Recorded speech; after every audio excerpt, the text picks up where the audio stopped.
ശുചിത്വം ആരോഗ്യം ഈ വിഷയത്തിൽ ഇന്ന് നമ്മളോടൊപ്പം സംസാരിക്കാൻ എത്തിയിരിക്കുന്ന മറ്റൊരു വിശിഷ്ട വ്യക്തിത്വം ഡോക്ടർ അനുരാധ ചൗധരിയാണ്. അതെ, ഡോക്ടർ അനുരാധ ചൗധരിക്ക് വേദിക് സയൻസിലാണ്, വേദിക് സൈക്കോളജിയിലാണ് ഡോക്ടറേറ്റ് ഉള്ളത്.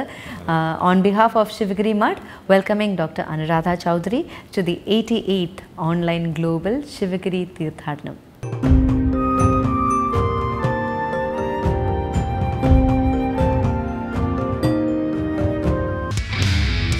Doctorate in Vedic Psychology from Pondicherry University, founder of Ridambara Yogashala and Takshashila Institute of Indian Studies, an adjunct faculty at the Veda Vijnana Shodha Samsthanam, Bangalore, awardee of many roles such as Excellent Young Teacher, Guest of Honor at EUY Congress, ICCR Sanskrit Chair Empaneled, and many more.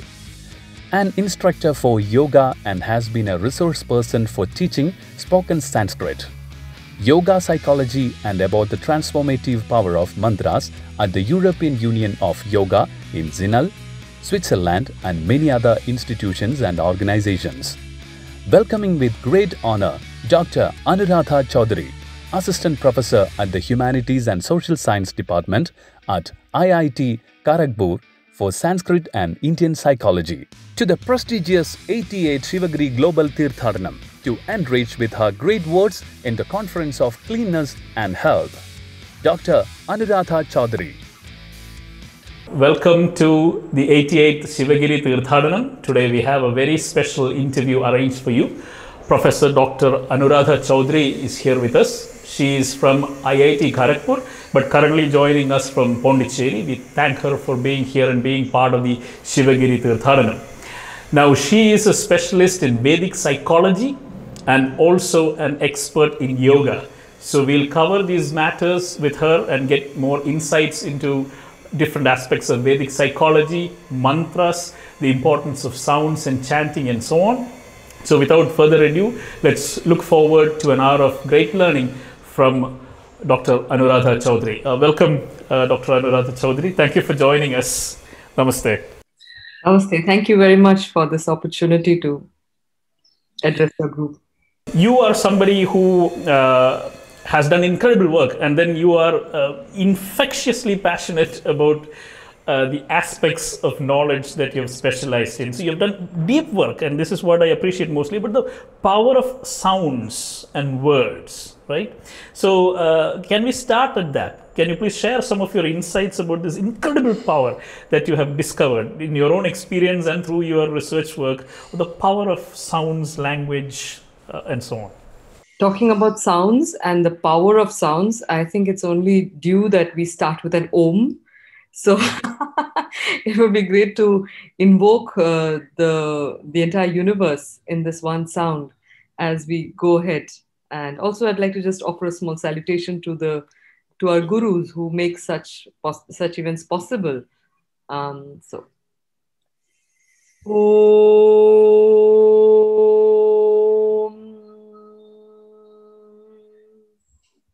Shree Gurubhyo Namaha Harihi Om.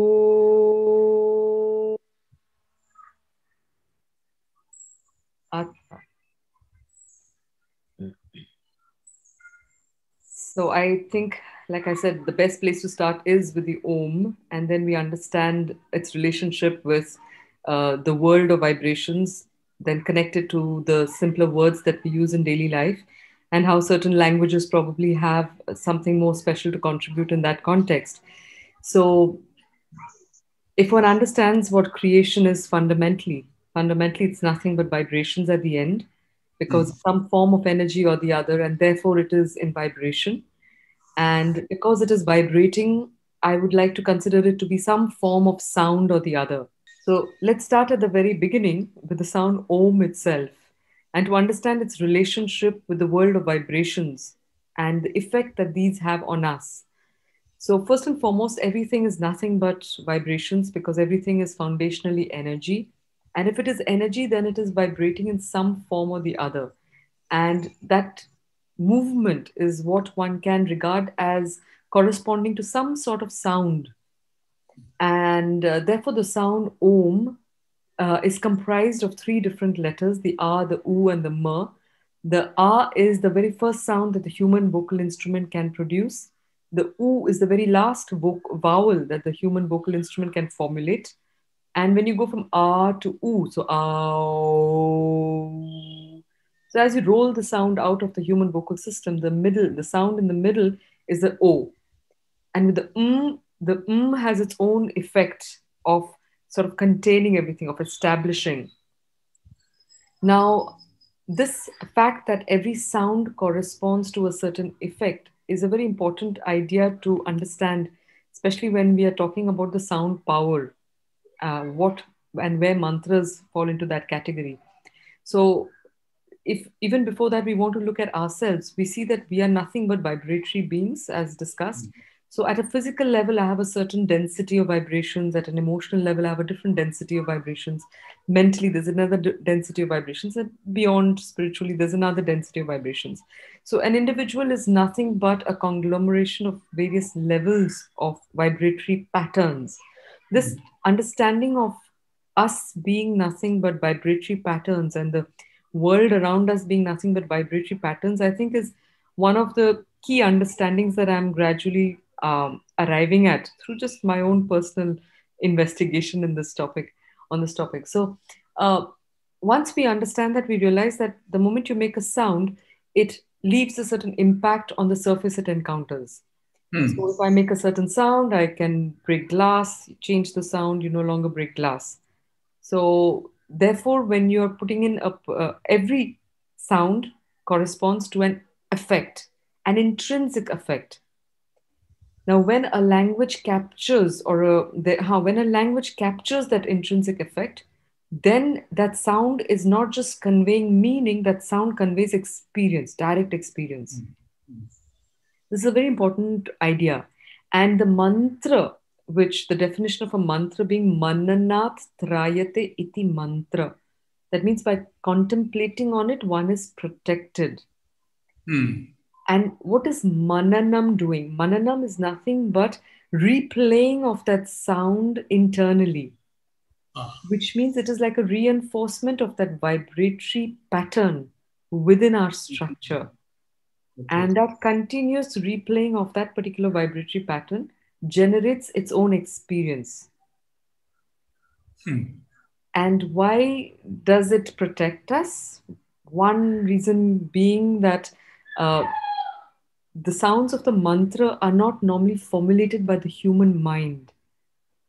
Mantras are sounds that were received by the rishis in the heights of their meditations, which means that they had managed to make their mind quiet like a screen, like a blank screen. And it received the direct impact of the sounds of the cosmos to which they had opened themselves up. So when they received that sound, it left an impact which they allowed to be articulated through their mouths. So that transfer from para to the seeing of it, pashyanti, to the transference of it through the system of madhyama and the final vaikhari was an uninterrupted process and uninterfered with. Right. So the sound that was the sound of the cosmos is the sound that is produced by the human being. And therefore that sound that is produced with that alignment has a laser-like impact. Absolutely, yeah.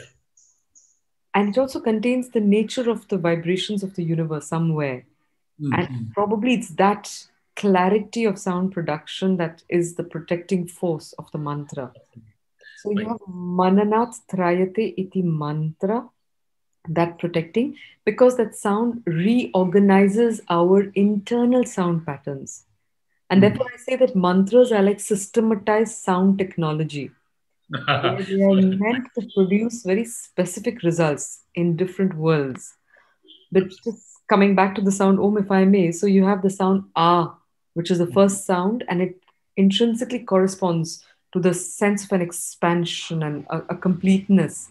So if anybody does that, you just close your eyes and do the Ah as freely as you can, and one will see how it just opens up the being. Similarly, the sound Oo has a sense of, like taking everything in it, or a sense of giving. And if you consider the human vocal system range, from the Ah to the Oo, this particular range of the human vocal system is again special because it's the only range in the human body that can reproduce all the sounds of creation. And with the A and the we have covered that entire range. It's like setting that range, no? And if you have a particular string and you want to give that string its maximum vibrational amplification, where would you pluck it? Right, at the middle. In the middle. And that's the sound O. So when we do the sound O, then this entire range is set to motion in the most equal manner. And so my understanding is that the sound O and then with a sense of establishment is like is our factory reset mode. Yes. And factory reset mode to the original cosmic nature of ourselves. No? Yes. So when you do the Om, then the entire universe is listening, because all the sounds have that resonance. So they are all in that entrainment process. They all start vibrating. And so when you say the Om, then you should never think of anything bad after that. Because I don't think it's possible. Yeah. So, no, it's wonderful, because listening to you, I am reminded of two things. One very modern and one very, very ancient. One is the first stanza, I think, of Chandogya Upanishad, which says the essence of man is speech and the essence of speech is Om.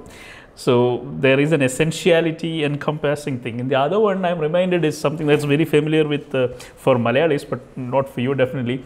This is a movie song that came a few years ago in a movie called Pazhasi Raja, in which Ilayaraja had given music, and our late great poet, Gyanpith Award winner O.N.V. Kurup had written this line, which says, Bodha Nila Pal Kadanje Mamunimar Tapam Jeda Nada Ganga Ozhigi Vannadivade, which means, this is exactly what you said, the Bodha, the moonlight of Bodham, they had churned it, and this Nada Ganga came to them, and those are the initial sounds in the mantras. So that allows us to neatly segue into the next question that I have, because you are so passionate about the beauty and strength of Sanskrit. So tell us about the beauty and strength of Sanskrit as a spoken language, which is something that we haven't encountered, on a day-to-day basis, because we have encountered Sanskrit as a holy scripture language of mantras and things. So tell us about how common interaction in Sanskrit can be so beautiful and strong. So one thing is that the sounds of any language, they have an origin. And very interestingly, Dr. V.S. Ramachandran, a very known neuroscientist. Yes, the neuroscientist. Telltale Brain, yes. So in his book, The Telltale Brain, he says that there is very little known about the origins of language in general. But with the Sanskrit language, it has a different story, because the Sanskrit language very clearly traces its roots to the Vedic texts. And we know that the source of the Vedas are said to be apaurushaya, which means that they were not created by the human mind. And this is a very important idea to understand. In the last thing that you said about, that the mind is a moon, they compare the mind to the moon, right? So, which also implies that the mind is a reflector of knowledge rather than a producer of knowledge. And so the idea, at least within the Indian ontology or the Indic worldview, says that knowledge is out there, because the universe exists. The universe didn't come into existence because you and I suddenly turned up on Earth. So everything is there, and one can channelize, one can allow one's mind to become a channel of that knowledge. If one wants to get it in its fullness. Right. So if you and I are trying to think and we're trying to do something, we're doing it from our limited understanding based on my set of life experiences. Right. But if I would like to connect with the larger wisdom of creation, then I have to know how to let my mind become a reflector rather than a producer. Because its production mechanism is very limited. Correct. Which has been conditioned by its own experiences. So the Sanskrit language has its roots in a mantric tradition of the Vedas. In that, the mantras are known as, the rishis are known as mantra drashtarha. They were seers, but seers also in terms of hearers. They were not, again, producers. They were more reproducers rather than producers. Okay. So so these sounds therefore were sounds that were received and communicated with minimum human interpolation. So the very sounds of the Sanskrit language, especially the mantric Sanskrit as we saw earlier, have the power not just of communication of mental ideas, but of creation of certain deeper experiences, which are fundamental to the quest that the rishis were undertaking, to understand who they are, what's the nature of the universe, etc. But so the Sanskrit language, also coming from the root the formation of the word as samskritam, meaning samyak kritam iti, it's well done. So well done from which point onwards? What do we mean by a language which is well done? It's the only language which has not been called anything else, connecting it to its geographical location or the population that speaks it, etc. It just remained well done. And the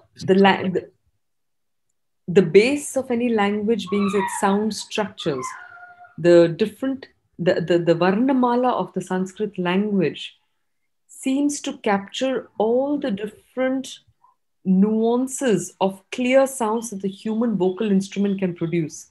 So just starting from its alphabet, we see that you have all the vowels in the throat, and the vowels are the throat and the other different places of pronunciation, which are 5. There are 5 places of pronunciation in the according to the Sanskrit alphabet.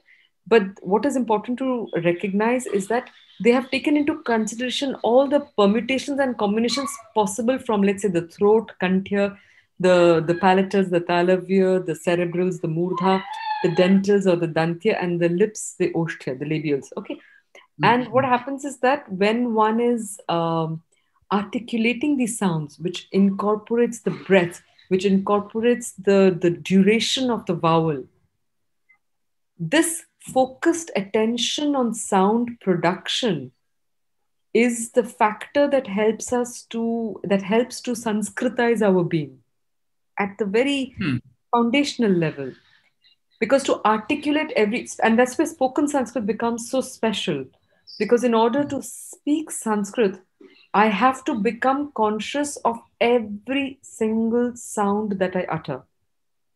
So if I say bhavatya, meaning your, feminine, with respect, versus I say bhavatya, that last visarga at the end changes the meaning completely. One means your and the other means with you. Okay. And if you say bhavatya, it doesn't actually mean anything in Sanskrit. So Sanskrit demands a high degree of precise mental application. And I wouldn't say mental so much as application of consciousness. Yes. And like I was discussing with some students yesterday, it's like if somebody gave you, to just play with, let's say, clay, and somebody told you now do a surgery, a very delicate surgery. That extra effort that you need to do that refined work is what refines the mental instrument as well. Right. So we see how Sanskrit, even from the very basic level of its sound structures, demands a certain awakening of consciousness, demands a certain orientation of one's consciousness to, let's say, the right or the rhythm. Yes. We cannot say, like in most languages, we can say, I want to do it like that. We allow this wavering of our subjective preferences and dislikes to color even our speech. Yes. And coming from a yoga background, we all know that the path of yoga is not, is like, it's the highway. It's not the my way. It's not what I want to do, what I don't want to do. It's the path of the right is beyond the paths of what I like, but beyond the paths of preferences. One does it because that has to be done. That's it. And it's a training. It's a mental training to arrive at that. So with Sanskrit, you see that starting from its sounds, one is forced to do it right. Right. Exactly. And so the demand on our consciousness to do that, that's just one part. And then you had asked me the previous question also about the mind being structured by language and language structuring the mind. We see also that in the in the structuring of the Sanskrit grammar. So the word formation, I'll come to sounds, to the words. The words themselves are again a marvel, because you can trace back words to their root sounds, and from there develop a whole lot of meaning. And the names of things are not absolute, and they're not absolute nomenclatures. They're descriptives of the functions they do. And therefore, you can have one word that means many things and many words that mean one thing. So the word khaga, which means space goer, can mean a bird, it can mean a cloud, it can mean you if you're doing some kind of paragliding or something like that. All of that. So one word can mean many things, and many words can mean one thing. So you have ambu for water, vari for water, jalam for water. You have about 100 words the other day somebody shared for water alone. Or you have Surya Sahasranama, the 1,000 names for the sun. That in itself allows, the mind to open up to looking at one thing in multiple manners. And that's what allows this kind of creativity to flourish naturally in the mind structures. Because you're not bound by a single way of looking at something. Right. All the time you're looking at what does this do? So my favorite is also the hridaya, the heart. So means the heart. If I told you and you didn't know what it did, it's not so easy to find it. In fact, the word heart comes from the Sanskrit hrit. So you have hridaya, meaning that which takes away, the which gives, ya that makes it move. It's one way of looking at the word. So hridaya is that which takes away, which gives, and which makes it circulate. Pretty much the function of the heart summarized in just 3 sounds. So padapa, which is a tree. And why it's a plant? Why padapa? Because padina pibati, drinks with its feet. So very interesting. And so that's the word, the nature of the words. And then, I mean, there's a lot to say about that, but you also, and that's where I'll probably allow the audience to get curious enough to start discovering it for themselves rather than put it all on the table. And the last one is the language, the structure of its sentences. So if I say the boy goes with his father, let's say the boy goes with his father, that's it. And the boy goes with his father. Okay. So, or the boy goes, in English, I can't even say the boy goes with father. You have to say something more. Or let me take an example here for the sentence structure. So you say, the boy goes to school, something simple. The boy goes to school. Okay. 5-letter word, 5-worded sentence. So you have, if I now just told you school in this, you didn't know the sentence, and I told you school, you would have a certain image because the left and right brain work. So I make the sentences using the left brain function, which is language, and you're having an image forming in the right brain. So if I say school, you would not know what that school is doing. Am I going to school? Am I coming from school? Etc. And if I say to school, then you know, okay, that's the destination. Or if I told you boy, you would not know whether the boy is a subject or the object or what in my sentence. In Sanskrit, the preposition is merged into the word itself. So I would say, balakaha vidyalayam gachati. So the moment I say vidyalayam, especially when it's accompanied by gachati, it means two. It means that it's the object or the destination. One of the two, it's clear. And what happens as a result? There is brevity. So the boy goes to school. Now it is balakaha vidyalayam gachati. Just in 3 letters. In 3 words, I have made the whole sentence. Okay. So this brevity, automatic brevity. Secondly, there's a freedom of word order. So I can say gachati balakaha vidyalayam, balakaha vidyalayam gachati, vidyalayam gachati balaka. I mean, I can just play around with the order. And what we underestimate is that the freedom to play around with the words also does something to the mind.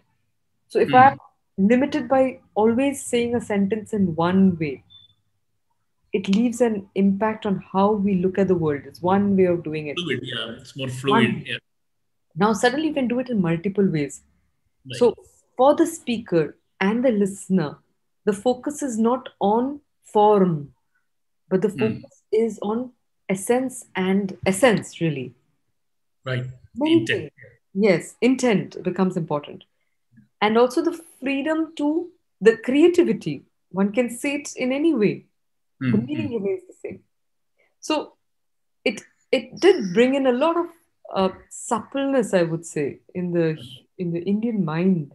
And we have just so many creations that Sanskrit abounds with, these fabulous uh, creations, poetic creations that do this linguistic gymnastics literally and Yes. absolutely, I remember this particular boy going to school is the famous sentence you have used in your NPTEL course.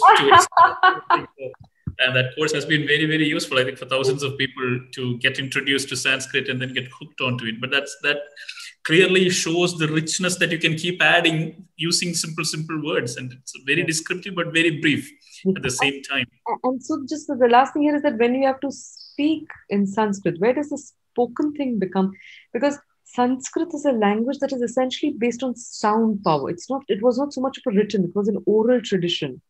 And the oral tradition does something to the mind, which is very different from what a written tradition does. You see, even philosophically, the monotheistic religions are more a written tradition.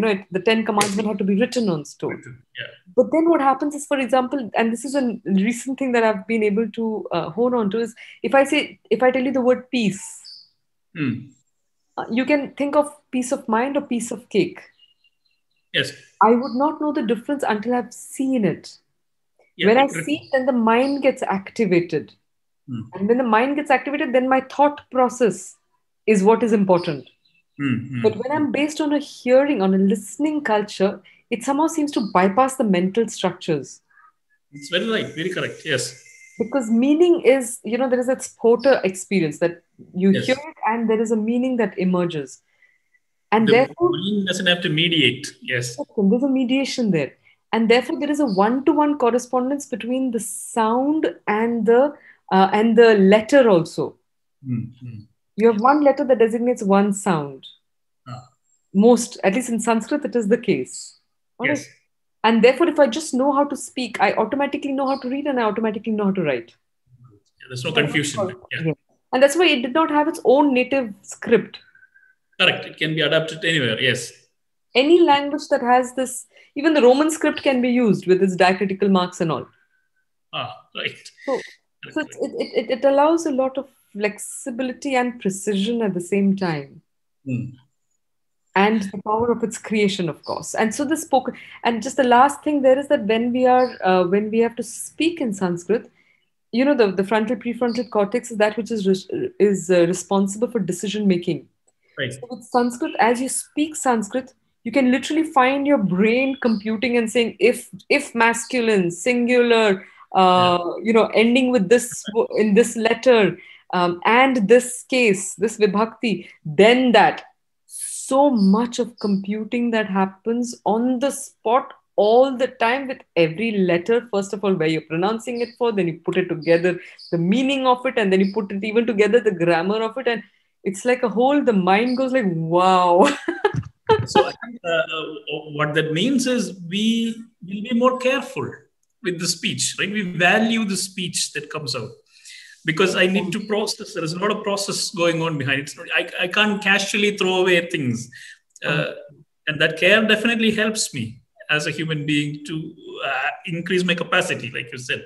Now, from that, I think it's a very nice way to move into the other favorite core subject of yours, which is Vedic psychology. And that sounds quite interesting.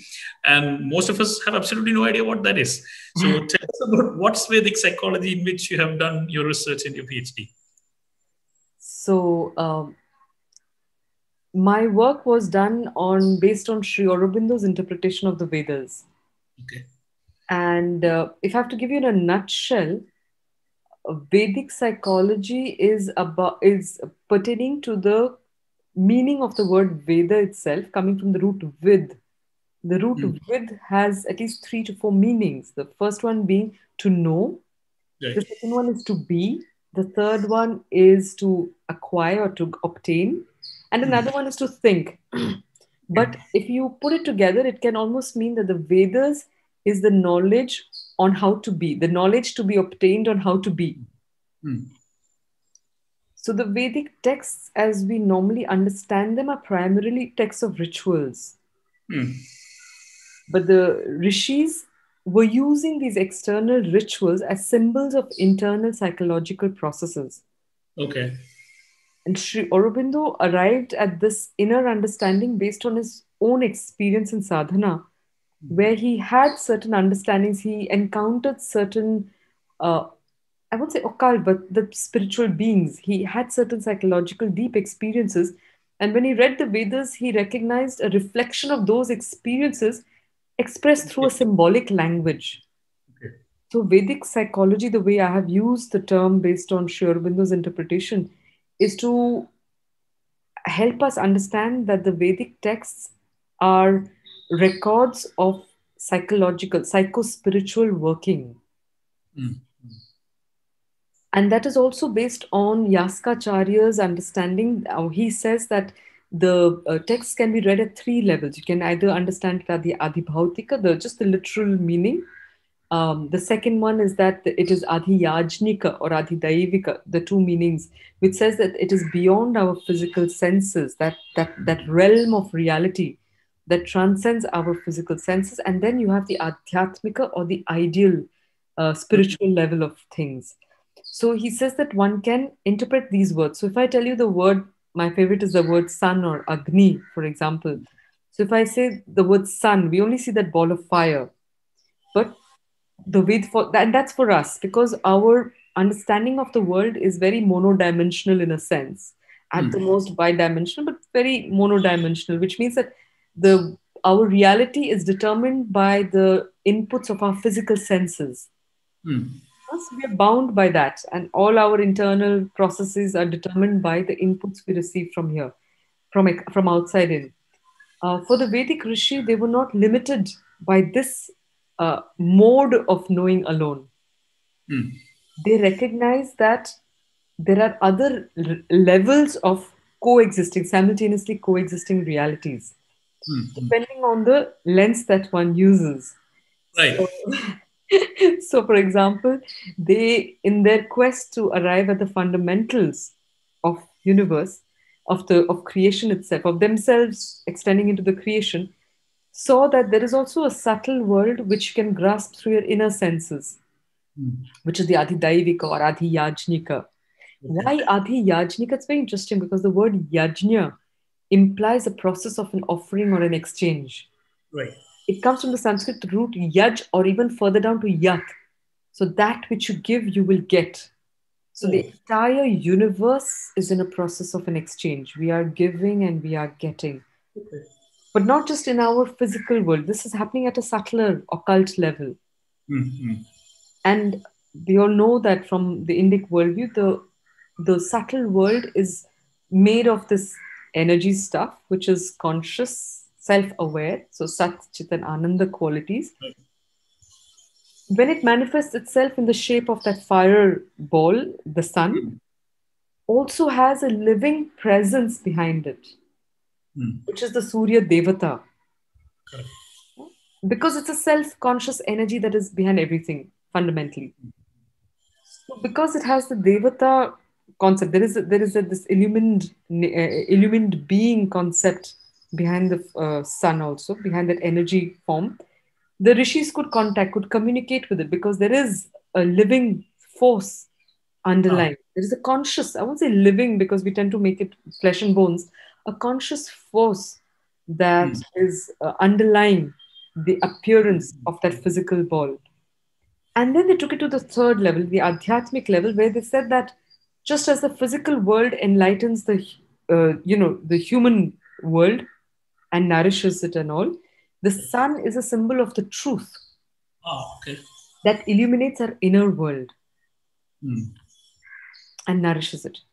So in that same way, Agni, why? And Sri Aurobindo says you can arrive at that meaning by going to the etymology of the word. It's not a far-fetched meaning that you attribute to it. So you see that Agni is, the etymology of Agni is Agre Nayati iti Agni, that which takes us forward.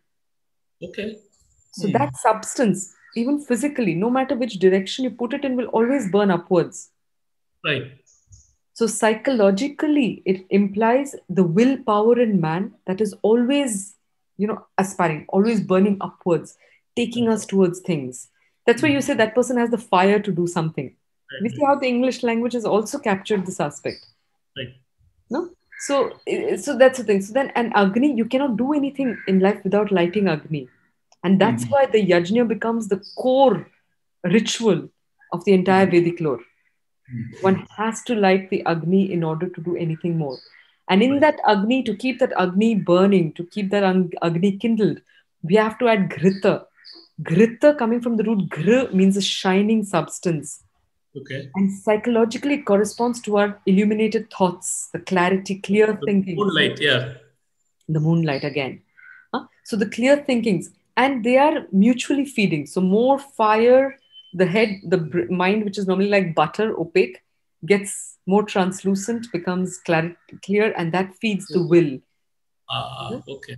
And Sri Aurobindo says you have to add the mantra. So the mantra is the word of truth.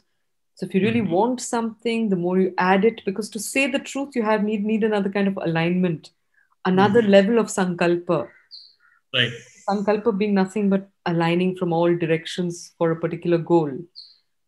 And what will keep one going in the midst of every single obstacle in the and what do we put as the Purnahuti in the yajna? We pour the soma. So the soma comes from the root su, which means to press out. Normally it's that, intoxicating drink that one thinks. But Sri Aurobindo says the psychological, the adhyatmika representation of soma is the ananda of everything, the underlying delight of anything. So why do we take on any action? Because there is an embedded delight that is there. And we want to taste that. But to taste it, one has to know how to press it out of every single circumstance. So whatever obstacle may be there, if one is determined to arrive at the destination, one will know how to press out the essence of that circumstance and just take that which is required to keep us going on our journey. And then so if I have to, in a nutshell, what Sri Aurobindo says, and this is in a very beautiful chapter of his called The Doctrine of the Mystics in his book, The Secret of the Vedas. It's a must-read book if one really wants to understand and appreciate this, or to look at the Vedas as a manual, as a detailed manual of deep psychological work. Okay. Then this book, The Secret of the Vedas, is gives a very good insight. And in that, The Doctrine of the Mystic, Sri Aurobindo summarizes this Vedic psychology in 4 doctrines.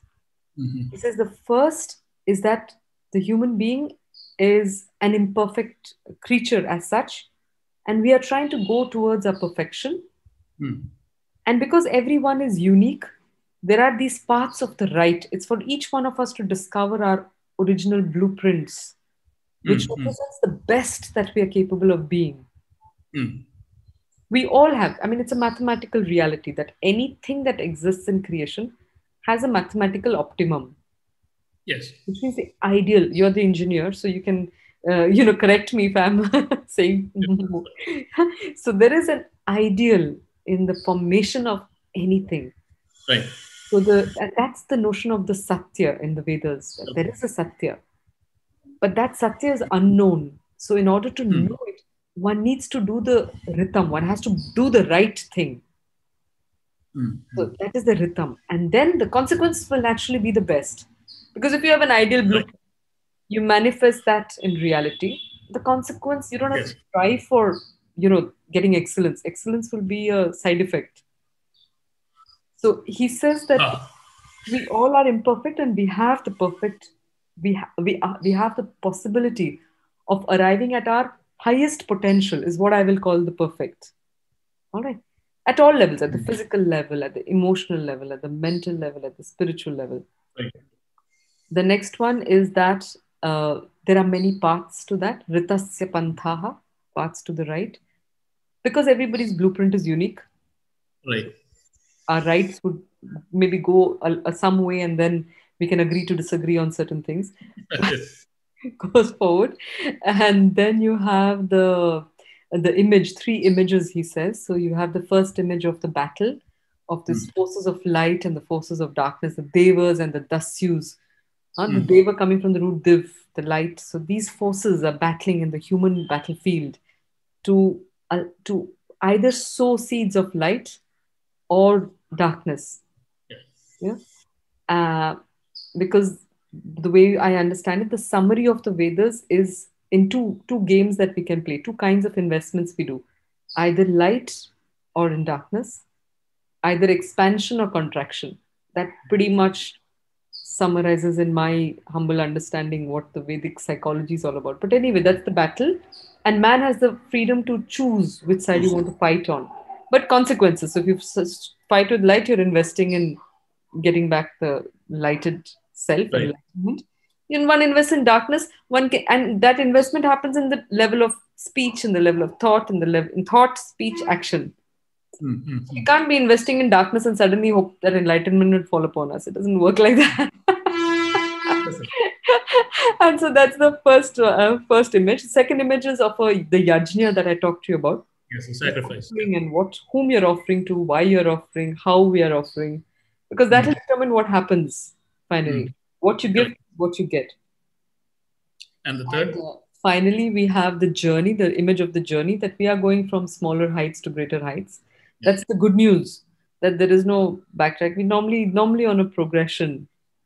And the fourth doctrine is that there is one truth which has many names. Yes. Ekam Sad. Yeah. Bahudha vadanti satyam. Ekam sad vipra bahudha vadanti.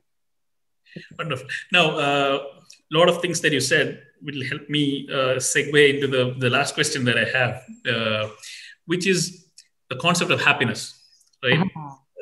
How to be happy, the joy, the delight that you mentioned. There was, I think, a couple of years ago, there was a Daniel Goleman interview where they took on to the lab he calls them the Olympic level meditators. So, which is like people who have done 60,000 hours of meditation in their lifetime, the Buddhist monks. And they had all these instruments put to them to test the mindset and the brain waves. And they found that these people had a certain kind of gamma consciousness, which most of us get only for a split second.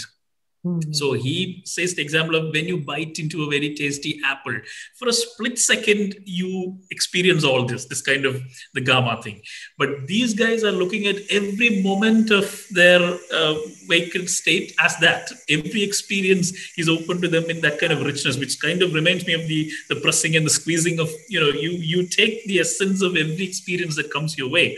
So tell me how the Indic ideas of happiness, the Indian, the Vedic, the ancient, our ideas of happiness are pretty much in very stark contrast with what we believe these days to be a pursuit of happiness. Can you give us a comparison? All right.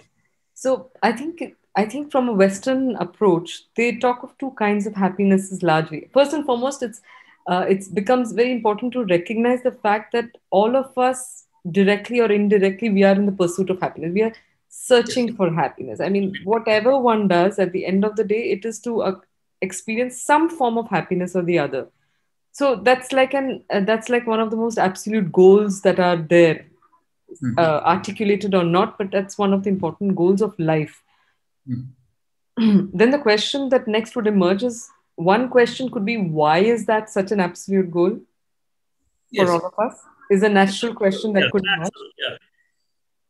And the second one is, how do we get it? What is the kind of what can give us that kind of happiness, or what can give us a happiness that will give us a sense of fullness of being? Yes. So from a more Western psychology perspective, they talk of two kinds of happinesses largely. So you have the hedonistic one, which is more related to the gratification of the senses. Pleasure feeling, and which tends to be more temporary, and it is a dependent. It has two characteristics. One is that it is temporary in nature, and the second, it is always dependent on an external thing. Yes, to generate happiness. The other one that they talk about is eudaimonic happiness. And eudaimonic happiness is more about what Maslow would call the self-actualization experience. Yes. More about discovering one's own strengths and, experiencing the joy that comes from a certain sense of growth that one experiences. Yes. So largely, and then of course, each of them has their own varieties, their own shades of it. So I'll not go too much into that detail because that can also be found by anybody. But as far as I've not in the Western context understood why one would necessarily have happiness as an absolute pursuit. That Right. why has not been asked. Mm. They will tell you the qualities of that, etc. Now, in the Indian context, first and foremost, they'll say that when do we search for something? When does one search for something? When one has had it somewhere and one has lost it and one is looking for it again. So I think this is a very important departure from the mainstream understanding or the mainstream Western approach to the whole discourse on happiness. Because it ties into a very fundamental, what I call the psychological anatomy that the Indian framework offers. And that is this understanding that if one pushes the question, who am I, koham, to deeper levels of, just, and I do it through the Sanskrit, verbs where I say, do you have a body? We can have, my happiness depends on my family, my happiness depends on the role I have in the society, my happiness. But what if all of them were removed? It's more of like this an onion. Yeah, we peel it like an onion. Peel of onion. Yes. So if I remove that, will I still? Because with the hedonistic, we saw all of that was important for the happiness to be there. So what if I peel away? It's also important to recognize that if my happiness is dependent on X, Y, Z, there is always the insecurity of losing all of that and the insatiety of never having enough. Absolutely. You have one cake, you're happy. You have two cakes, you think you'll be happier. And if you have 10 cakes, you think you will be happier. But then also there is that experience of that saturation that takes place. Right. No, it's not even directly proportionate to the quantum of having. Quantity, Yes, quantity of having. But in this other case, so we see that when you peel away the onion rings, the onion level, what do you call that? Onion peels, yeah. You take them off one by one. And you see, then does my happiness depend on that? And then you can say, no, even if that is gone, I can still. So for me, it really hinges also on the verbs to have and to be. So the closest onion peel you can come to that is pretty intrinsic, pretty intimate to who I am is, let's say, the bodily reality. So there also you can ask, do I have a body or am I my body? And then you realize that no, I have a body, rather I am a body. Similarly, you can ask, because the body changes physically as well. And which body, child body, medium body, older body, which body are we talking about? So, but there is something which has the sense of I have, and we can become the body. But there's an element of choice. Similarly with the emotions, have emotions, am I my emotions? Do I have thoughts or am I my thoughts? And therefore, you come to this thing of who am I really? Which was what the Vedic rishis were trying to understand. And they, not just the Vedic rishis, even anybody in today's modern world who asks this question deeply enough will arrive at this fact that who I am is essentially a nature of, this I am aware I am. Yes.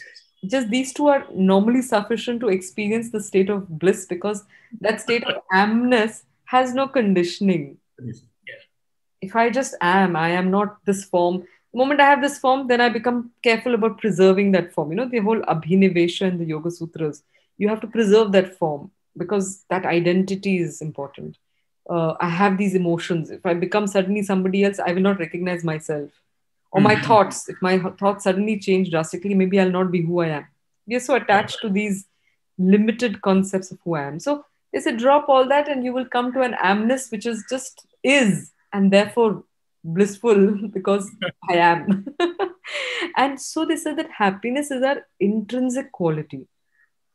It's an inward journey, Yes, and because we get caught up in the limited definitions of ourselves, we have that taste and we're looking to find that again in all that we do. Okay. but we adopt limited means to arrive at an unlimited experience. And that's the short-sightedness. Absolutely. Yeah. And that brings me to the word sukha, because I think that is an all-encompassing idea. Right. So sukha can mean two things there. One is it can mean senses, and that's the usual sense. Pleasurable to your senses is the usual hedonistic understanding of sukha. And it has its contrast with dukkha, not pleasant to the senses, because sukh is excellent and dukh means bad. Yeah. But then in the Chandogya Upanishad, Narada tells Sanat Kumara there, he says, I have everything, but I'm not happy. Give me the secret of happiness. And he says that yo vai bhuma tat sukham, that which is expansive, that is happiness. So if you understand kha as space, yes. I said khaga, space goer. Yeah. So sukha means excellent space. And also the word sakha. Sakha means with whom you share spaces. Yes. You see, and a sakha is someone with whom you share a lot of common spaces. Yes. It's not just mind space. Any spaces you would share with a sakha. It's very, that's why the Sanskrit language is so beautiful. It really gives you the psychology of the word itself. Wonderful. And so the sukha means excellent spaces. The question is where. So it also really helps us to shift our understanding of the nature of our existence. Because if you look at sukha as excellent spaces, then suddenly we are living in this world full of spaces. Personal space, external space, mental space, emotional space. And how do we manage those spaces? How are we designing those spaces? Are we doing it in a manner that will allow bhuma or expansiveness and fullness to emerge?